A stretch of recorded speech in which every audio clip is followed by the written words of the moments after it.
Hey there friends, welcome back to the channel. My name is Andy, and in this video, I want to talk to you about a very special little game called Victoria 2. Now what's Victoria 2, you ask? Oh boy, take a breath, take a deep breath. Ooh, okay, let's go to Victoria 2 town. Now before Crusader Kings 3 brought its fancy new UI, before Imperator Rome let us have legionaries build roads, before Hearts of Iron 4's naval mechanics made me pull out my hair, before Stellaris allowed us to mate with alien species and commit mass genocide at the same time, before Europa Universalis 4 made us fear the big blue blob, and before Crusader Kings 2 brought incest back, there was another game. A game which both socialists and capitalists could enjoy. A game where republicans and monarchists could wrap their arms around and embrace. A game which ever since has held a legendary status among certain Paradox Games fans. Victoria 2. Okay, so what is Victoria 2? And what's up with the 2? For starters, it's the second Victoria game, idiot. Doofus. And that's the reason for the number. Now back to the Victoria part. Victoria 2 is a grand strategy game taking place during the age of new imperialism, which is to say the 19th and the beginning of the 20th century. This means that you're probably gonna want to play as one of the big boys and girls like Britain, France, Prussia, Austria, or Russia. Or go crazy and place the sick man of Europe, the USA, or any other nation on the planet. Like with Paradox Games in general, the game gives you this massive freedom to play whoever you want to, with the obvious caveat of having to deal with the consequences of playing Belgium when France is your neighbor. What originally struck me though, and what I find to be so extremely timeless, is the overlay campaign map. When you zoom all the way out, you get this beautiful paper-like map which looks like it's been made physically, and you kinda see the seams in the paper, and it just looks like an actual hand-drawn map outside of the game. But even the real map, when zoomed out a bit, has a certain charm to it even now, even though, at the very lowest part, the game is obviously visually outdated. Compared to newer titles, yeah, there isn't much to see here. But to be fair, Paradox Games were never that good looking before EU4 anyway. But the visuals are not why people enjoy Victoria 2, or why they still enjoy it.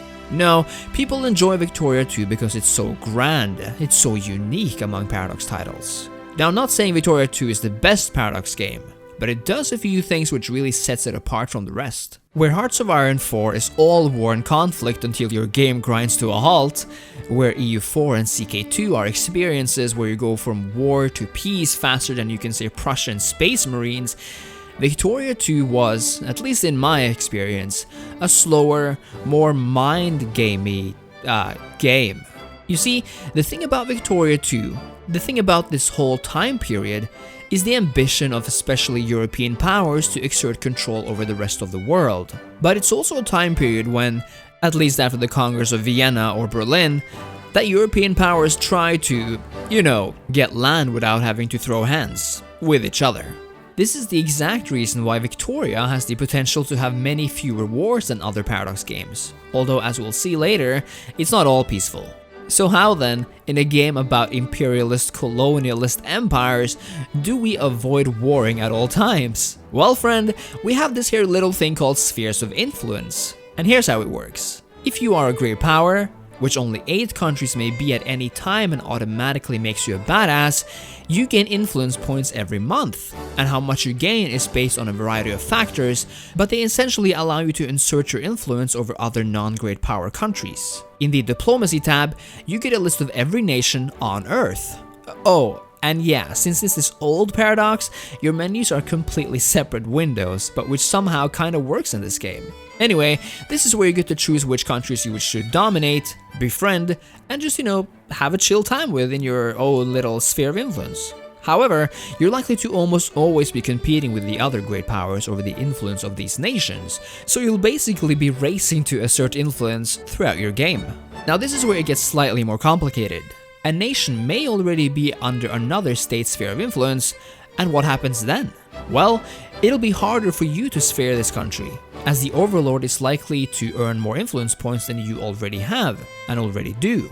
In addition, every month, as long as you are influencing a country, you gain influence points in that country. An overlord is likely to have many of these points already, and may use them to diplomatically and in a much more direct way determine what this country does, including whether it wants to even allow you to attempt to influence it or not. This allows the overlord, both you and other great powers, several options over your subject, like decreasing the state's opinion of another country, increase its opinion of you, completely remove the influence gain capability of another great power in that country, and more. You can basically force a sphereling to become your ally or vassal, since you now assert so much power over it. And even though the sphereling is allied to your enemy, it will not be able to join a war against you. And that's pretty neat. But of course, the same goes for the spheres of other powers. Now, why would you even want to diplomatically sphere nations? Well, like stated before, it's a good way to gain military allies or to lock certain countries away from your enemies. However, another main reason is that adding a sphere to your nation creates a sort of common market where the goods are shared between your countries. If that kinda came out of left field, that's because apart from just war, Victoria 2 actually offers a massively deep trade and population mechanic, which is the most similar game to Imperator Rome in many aspects. Honestly, the population mechanic and how to manage it is rather complicated, and controlling the economy and politics which come with it is just wow, yeah, but the main concepts are fairly simple. You produce products, and these products influence how much money you make, and by controlling your taxes and tariffs, you may also influence how much your state income will be.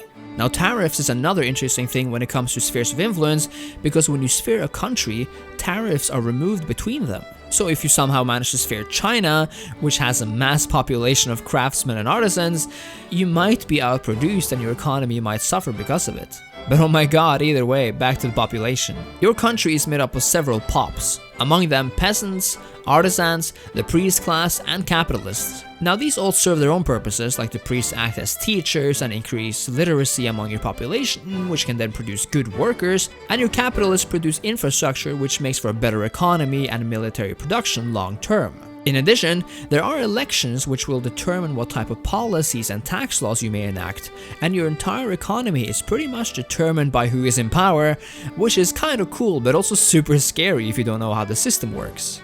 But of course, Victoria 2 is also warfare, and you'll have to relatively carefully manage how your armies are made up, since you can recruit infantry, cavalry, and artillery, which is kinda like an EU4. You also have navies to worry about.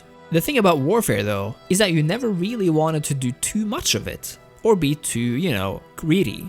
That's because Victoria 2 had a system called Infamy, very similar to the aggressive expansion mechanic found in later games, where attacking too many states, being caught justifying or grabbing too much land at once, would call too much unwanted attention to you. By unwanted attention, I mean that other major powers will team up against you and whoop your ass into the dust. Imagine being Napoleon, just that you're probably not as overpowered, and you'll meet his end much quicker than he did. Yeah, if you can avoid coalition wars, you really should. Like in other Paradox games, you'll have to think about technology, which in Victoria 2 not only opens production possibilities, but also completely new ideologies, which changes up the game and opens up new avenues for your nation. Ideologies like Marxism, nationalism, and even fascism will allow you to shape your nation, production, and population. Now, we could talk for hours about Vicky 2's systems, but for the purposes of this video, I won't go into too much detail on that. Now, I'm a relative youngster in Paradox terms. I began with CK2 in early 2013 and played Victoria 2 only after I'd become an experienced Paradox player. But every Paradox game is different, and it took a few tens of hours to learn Victoria 2, and even now I'm not fully Vicky fluent. But coming from more fleshed out games, Vicky 2 can seem kind of empty and limited. There are many mechanics for sure, but there's just not as much flavor as in the later games, and especially here is where I think Victoria 3 has massive potential. And now that Vicky 3 has been announced, this future title could really elevate the game's visuals, mechanics, and bring completely new ideas, inspired by everything Paradox has learned since, and hopefully modernize the user interface and menus without sacrificing depth. So yeah, Victoria 2 was awesome, and it still is awesome. It has an awesome looking map, it has some sweet diplomacy gameplay where you need to compete with other nations diplomatically to rule the world most efficiently, your population determines how your nation works, and politics have a lot to say as well. It honestly sounds like I'm talking about Imperator, and after the 2.0 update, that's not a bad thing at all. And I'm so happy we'll get a Wiki 3 soon, because this time period is way too cool to stay in the early 2000s, and with better graphs and some modernization, I'm sure it'll be great. Victoria 2 might be somewhat of a cult phenomenon, but I believe a solid Wiki 3 could become a true flagship series for Paradox. Thank you so much for watching, friends. If there's anything you think I've missed, then let me know in the comments. If you enjoyed the video, I hope you leave a like, a comment, and subscribe to the channel. And I'll see you next time. Cheers!